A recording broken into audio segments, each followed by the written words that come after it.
From the 1940s until the mid-1980s, Hanford's mission was to create plutonium for the United States nuclear weapons stockpile. Whether that meant being the first country to produce a nuclear bomb or outproducing the Soviet Union, Hanford's focus was on national security and defense. Other considerations, such as protecting the environment, took a back seat. Over the span of these 40 years, the production of plutonium resulted in the release of over 444 billion gallons of contaminated liquid into the soil, and without intervention, these contaminants were destined for the Columbia River. Additionally, items like railcars used for transporting plutonium, along with other radiologically and chemically contaminated materials, were disposed of in unlined ditches, further contributing to environmental hazards.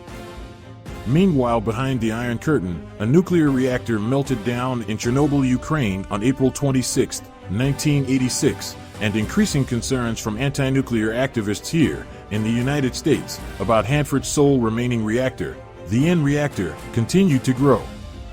These concerns, combined with the recognition that the U.S. had an adequate supply of plutonium, led the federal government to decide not to restart the N reactor after a refueling outage in 1987. With the conclusion of plutonium production at Hanford, the site's focus turned to cleanup. The Tri-Party Agreement was signed in 1989, following 2 years of tense negotiations. This agreement, signed by the Washington State Department of Ecology, the U.S. Environmental Protection Agency, and the U.S. Department of Energy, established cleanup goals and set the framework for addressing environmental concerns with the aim that the site would be remediated within the next 30 years. Later that year, the U.S. Department of Energy established the Office of Environmental Restoration and Waste Management, which eventually became what we now know today as the Office of Environmental Management, or EM. The mission was to complete the safe cleanup of nuclear waste, materials, and facilities that were left over from the decades of nuclear weapons production and nuclear energy research. DOE-EM oversees cleanup at Hanford and other nuclear cleanup sites across the country, such as Oak Ridge, Tennessee, and Savannah River, South Carolina. With the framework laid, the tri-party agencies began to identify hazards and develop plans to address them. These goals included deactivation and decommissioning of nuclear facilities, remediation of soils and waste sites, demolition of facilities, treatment of tank waste, relocating spent nuclear fuel to a national repository, and treating contaminated groundwater.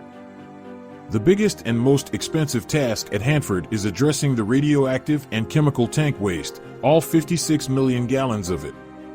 To address this waste, the tri-party agencies agreed to a process called vitrification, which blends the waste with glass to stabilize it for permanent disposal.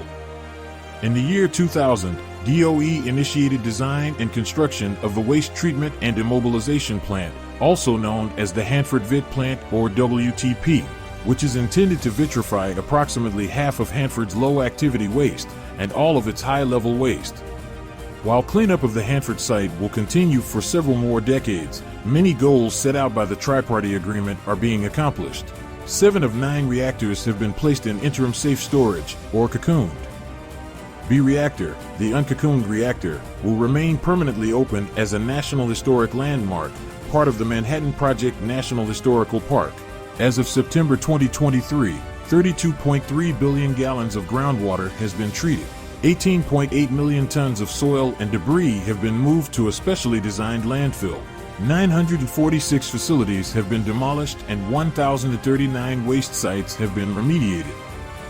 When the DOE Office of Environmental Management was created, there were a total of 107 cleanup sites across the country. Today there are only 15.